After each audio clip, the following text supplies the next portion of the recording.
Oh, Daniel? One moment. My sister, Monica, snapped her fingers. It wasn't a polite gesture, it was a command. She leaned back in her velvet chair, swirling her wine glass with a practiced, haughty boredom, and pointed a manicured finger directly at my face. When you bring the bill, Monica announced, her voice pitching up just enough so the neighboring tables could hear. Don't bother giving one to her. Don't expect her to pay. She's broke. She never pays. The waiter, Daniel, froze. He held a tray of espresso martinis, his eyes darting nervously between Monica's smirk and my impassive face. My parents, sitting across from us, let out a nervous, tittering laugh. My brother-in-law, Greg, just stared at his phone, pretending he wasn't witnessing a public execution. It's true, Monica continued, emboldened by the silence. My little sister is going through a transition. Again. We're treating her to a hot meal. Charity work. You know? It helps the soul. I felt the heat of 50 strangers' eyes burning into the back of my neck. I felt the humiliation trying to rise up my throat like bile. But I didn't let it reach my face. I didn't blush. I didn't stutter. I just picked up my linen napkin, dabbed the corner of my mouth, and looked Daniel in the eye. I gave him a tiny, almost imperceptible nod. Monica thought she was shaming the family failure. She didn't realize that the man she was snapping her fingers at was technically my employee. And she certainly didn't realize that the receipt she was so eager to see wasn't going to be a bill. It was going to be an eviction notice from her high horse. To understand why my sister felt comfortable reducing me to a tax write-off in public, you have to understand the specific brand of delusion that runs in the Sterling family. They value volume. Loud cars. Loud logos. Loud opinions. My sister, Monica, is 34. She is a lifestyle consultant. To this day, I am not entirely sure what that means, other than the fact that she posts photos of leased handbags on Instagram and constantly asks our parents for bridge loans to cover her credit card minimums. She lives in a house she can't afford, in a zip code she clings to by her fingernails. She is the success story. Then there is me, Anna, 31. To my family, I am the gray mouse. I live in the city. I drive a sedan, a Volvo S90, safe, reliable, understated. I wear monochromatic clothes, black turtlenecks, charcoal wool trousers, simple loafers, no Gucci belts, no Louis Vuitton monograms screaming for attention. When they ask what I do, I tell them I work in hospitality management. To Monica, that means I'm a front desk clerk, or maybe a housekeeping supervisor. Oh, Anna, she loves to say at Christmas, handing me a regifted candle she got from a swag bag. I saw a hiring sign at the Motel 6 by the highway. Maybe you could apply? It might pay better than whatever you're doing now. I never correct her. I never tell her that hospitality management means I am the silent majority shareholder of Aurora Group, a holding company that owns 12 of the most exclusive restaurants and boutique hotels on the East Coast. I never tell her that the sedan I drive is armored.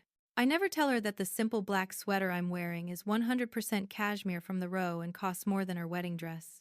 Why do I hide it? Because 5 years ago, when I sold my first restaurant concept, I made the mistake of buying my parents a cruise. I paid for everything. Instead of saying thank you, Monica threw a tantrum because I didn't buy her a ticket. My father asked if I could write him a check for a business idea involving alpaca farming. My mother criticized the cabin size. I realized then that my money didn't buy their respect, it bought their entitlement. They didn't see me as a daughter or a sister. They saw me as a resource to be mined. So, I went dark. I became the struggling sister. I let them pay for my burger at diners while they bragged about their debt-fueled vacations. It was a filter. It allowed me to see who loved me. For me, the answer, unfortunately, was no one at this table. But tonight was supposed to be different. It was my father's 65th birthday. Monica had insisted on the Gilded Fork. It was the hottest reservation in the city. 6-month waiting list. Impossible to get into. Monica claimed she knew a guy who got us the table. She didn't know a guy. I saw the reservation come through the system 3 days ago. I saw it flagged as VIP request, denied, because we were fully booked. I manually overrode the system. I cleared a table. I approved the reservation anonymously. I wanted my dad to have a nice dinner. I didn't realize I was setting the stage for my own public trial. The gilded fork is designed to intimidate. The walls are dark mahogany. The lighting is low and amber. The air smells of truffle oil, aged steak, and money. Monica swept in like she was royalty inspecting her subjects. She was wearing a sequined dress that shed glitter every time she moved. Greg trailed behind her, looking like a man who had long ago surrendered his soul for a quiet life. This table, Monica sniffed as the hostess led us to the center of the room. It's a bit exposed. Don't you have a booth? Something more private?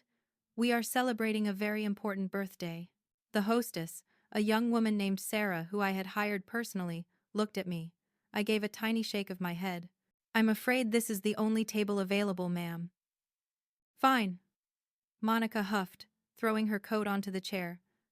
I guess we'll slum it. She sat down and immediately took charge of the menu. Dad, you're getting the Wagyu, she commanded. It's $300. You deserve it. Greg, get the lobster. Mom, the scallops. She turned to me. Her eyes scanned my simple black dress, her lip curling in distaste. Anna, look at the prices before you order, okay? I don't want you having a heart attack. Maybe just the garden salad? Or the soup? The soup is usually filling. I'm quite hungry, actually, I said, opening the heavy leather-bound menu. Hungry. She laughed. Honey, beggars can't be choosers. Greg and I are picking up the tab for Mom and Dad. But we can't subsidize your appetite. Stick to the appetizers. I looked at the menu. I knew every font choice. I knew the supplier of the beef. I knew the name of the fisherman who caught the lobster. I'll have the sea bass, I told the waiter Daniel when he arrived. Monica gasped. The sea bass? Anna, that is market price. Do you even know what market price means? It means you can't afford it. I'll be fine, Monica, I said calmly. Don't come crying to me when your card is declined. She hissed. I am not bailing you out again. The dinner was an endurance test. Monica drank 3 glasses of the most expensive Cabernet on the list. With every glass, her volume increased. With every glass, her cruelty sharpened. So, Anna, she announced, stabbing a piece of Greg's lobster. Still in that same apartment? The one with the smells. It's a pre-war building, I said. It has character. It has rats, she laughed. God, it's depressing. 31 years old and living like a college student. Dad, aren't you worried about her? She has no assets, no husband, no future. My father chewed his Wagyu slowly. He didn't look at me. She's independent, he mumbled. Independent, Monica scoffed. She's a driftwood. She just floats. Meanwhile, Greg and I are closing on the beach house next month. Did I tell you? Ocean view. That's wonderful, my mother cooed. You two are doing so well. We work hard, Monica preened. That's the difference. We hustle. Anna rests. She leaned across the table, her breath smelling of wine and arrogance. Honestly, Anna, I don't know why you even came tonight. You look like you're going to a funeral. You bring the whole vibe down. Look around you. These are successful people. You stick out like a sore thumb. I looked around the room. I saw the mayor dining in the corner. He waved at me. I gave a subtle nod. I saw the food critic for the Times at table 4. She raised her glass to me. I think I fit in just fine, I said. Delusional, Monica muttered. Absolutely delusional. She tapped her empty glass with her fork. Clink, clink. Daniel, she shouted. More wine, and bring the dessert menu. We're celebrating. The dessert came. The espresso martinis came. And then, the moment of truth. Monica waved her hand in the air, signaling Daniel for the check. That brings us back to the insult. Don't expect her to pay, she's broke. After she said it, she leaned back, looking satisfied. She had established the pecking order. She was the queen. Just bring one bill for the table, she told Daniel. But separate hers. I want her to see exactly how much she owes. It's a teaching moment. Daniel stood there. He was a professional. He had been with me for 3 years. I saw the muscle in his jaw twitch. He wanted to defend me. But he followed protocol. Of course, ma'am, Daniel said stiffly. One moment. He walked away toward the POS terminal. See, Monica whispered to my mother. You have to be firm with her. Otherwise she'll leech off us forever. I'm doing this for her own good. You're right, dear. My mother sighed. Anna needs to learn responsibility. I folded my hands on the table. I watched Daniel. He didn't go to the printer. He went to the manager's station. He picked up a specific leather folder, the black one with the gold crest, the one we reserved for VIPs, or ownership. He walked back to the table. The room seemed to go quiet. The air grew heavy with anticipation. Monica reached out her hand, snapping her fingers again. Gimme. Let's see the damage. Daniel didn't hand it to her. He walked past her. He walked past my father. He stopped at my side. He placed the leather folder gently in front of me. The silence at the table was immediate and confused. Monica frowned. Her hand was still suspended in the air, grasping at nothing. Excuse me, she snapped. Boy? I asked for the check. Why are you giving it to her? I told you, she can't pay. Daniel straightened his vest. He clasped his hands behind his back. I am following protocol, ma'am, Daniel said. His voice was smooth, projected, and carried a weight that silenced the nearby tables. Protocol, Monica laughed, a nervous, high-pitched sound. The protocol is, you give the bill to the person with the money, not the charity case. I opened the folder. There was no itemized list of appetizers. There was no total at the bottom. There was a single sheet of heavy, cream-colored cardstock. It was the daily operations report. At the bottom, under comped tables, was a single entry, Table 12, Owner's Family. I picked up the pen that was resting in the folder. What is she doing? Greg asked, looking nervous. Anna, don't sign anything. We have to pay. She's pretending, Monica sneered. She's trying to look important. Give me that. She reached across the table to snatch the folder. I slammed my hand down on the leather cover. The sound echoed like a gunshot. Monica flinched. She pulled her hand back. Don't, I said. My voice wasn't loud. But it was cold. It was the voice of the person who signs the paychecks. I looked at Daniel. Daniel, I said. Please read the total for Table 12. Daniel cleared his throat. The total for the food and beverage is $1,450, Miss Vance. My father whistled. That much. However, Daniel continued, raising his voice slightly, the amount due is 0. Monica blinked. 0? What? Did you mess up the math? No, ma'am, Daniel said. The bill is 0 because the owner is dining at the table. Monica looked around the table. She looked at Greg. She looked at my dad. Owner, she whispered. Who? Did Dad buy the restaurant? No, Daniel said. He turned his body toward me. He bowed slightly. Miss Vance owns the Gilded Fork. The silence that followed was heavy. It was physical. Monica looked at me. Her eyes were wide, glassy circles of confusion. Her brain was trying to process the information, but the cognitive dissonance was too strong. Anna, she squeaked. Her? She works at a hotel. I own the hotel, Monica, I said calmly. I signed the bottom of the report. I own this restaurant. I continued, closing the folder. I own the Italian place across the street. I own the Aurora Hotel where you had your wedding reception, which I gave you a 50% discount on, by the way. You just thought it was a seasonal promotion. Monica's jaw dropped. Literally dropped. Her mouth hung open, revealing the masticated remains of the expensive steak she hadn't paid for. You, she choked out. The Volvo. It's armored, I said, and I like it. The clothes, she whispered. Cashmere, I said. You wouldn't recognize it because it doesn't have a logo the size of a dinner plate. I stood up. The restaurant was silent. Everyone was watching. The mayor was watching. The food critic was watching. You told everyone I was broke, I said, my voice steady and lethal. You told the waiter I was a charity case. You told our parents I was a failure. I leaned over the table, resting my hands on the white tablecloth. I have paid off Mom and Dad's mortgage. I paid for your wedding discount. I have subsidized every family vacation for the last 5 years through anonymous gifts that you thought were luck. Monica started to shake. You didn't want to know, I corrected her. You wanted a punching bag. You wanted to feel big by making me feel small.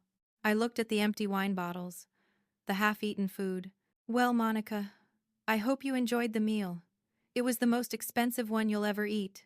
But it was free, she stammered. For me, I said. Not for you. I turned to Daniel. Daniel, please adjust the bill. Yes, Miss Vance. The meal is comped for myself, my mother, and my father. I pointed a finger at Monica and Greg. These two are paying full price, including the corkage fee, including the gratuity, and add a 20% difficult customer surcharge to their portion. You can't do that, Monica shrieked, standing up. Family doesn't treat family like trash, I said. I don't have the money, she yelled. The cards, they're maxed. We're waiting for the bonus. Then you better start washing dishes, I said. I picked up my purse. Dad, Mom, I said gently. The car is waiting outside to take you home. It's prepaid. My father looked at me with new eyes. Not with love, exactly, but with fear and respect. Anna, he started. Go home, Dad. Happy birthday. I started to walk away. Monica lunged for me. She grabbed my arm.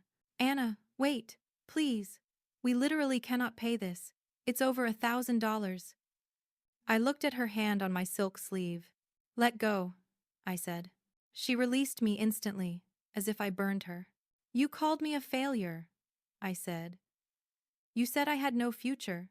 I gestured to the restaurant, to the staff who were watching me with loyalty, to the patrons who were looking at me with admiration. This is my future, Monica, and you are not part of it. I'll apologize, she cried, tears streaming down her face, ruining her makeup. I'm sorry. I was drunk. I was stressed. You were honest, I said. For the first time in your life, you showed me exactly who you are. I turned to Daniel. If their card declines, I said, loud enough for the room to hear, call the police. Theft of services. Understood, Miss Vance, Daniel said, stepping forward to block Monica's path. I walked out of the dining room. Behind me, I heard the chaos erupt. I heard Greg shouting at Monica. I told you not to order the wine. I told you. I heard Monica sobbing, begging my father for a loan. I heard the card reader beep, declined. I walked out into the cool night air. My driver opened the door of the Volvo. Good evening, Miss Vance, he said. Home? Yes, I said. Take the scenic route. As we pulled away, I saw police lights reflecting in the window of the Gilded Fork. It seems Greg's card didn't go through. And Monica's bridge loan from my parents didn't happen fast enough. I didn't press charges. I'm not a monster. I let them sit in the back of a squad car for an hour before I called the precinct and dropped the complaint. But the damage was done. The humiliation was total. Monica hasn't posted on Instagram in 3 weeks. They had to sell the Range Rover to pay off the credit card debt that surfaced during the audit Greg did of their finances after that night. They moved into a smaller apartment. My parents treat me differently now. They are polite. They are careful. They ask me for financial advice instead of telling me to get a job. It's lonely, in a way. The dynamic is broken. But as I sit on my balcony, drinking a glass of wine that I own, looking at the city skyline where I own 3 buildings, I realize that peace is expensive. And I finally have the budget for it. If you enjoyed this story of fine dining and cold revenge, hit that like button and subscribe. And remember, never insult the person sitting quietly at the table. They might just be the one who owns the chair you're sitting on. See you in the next one.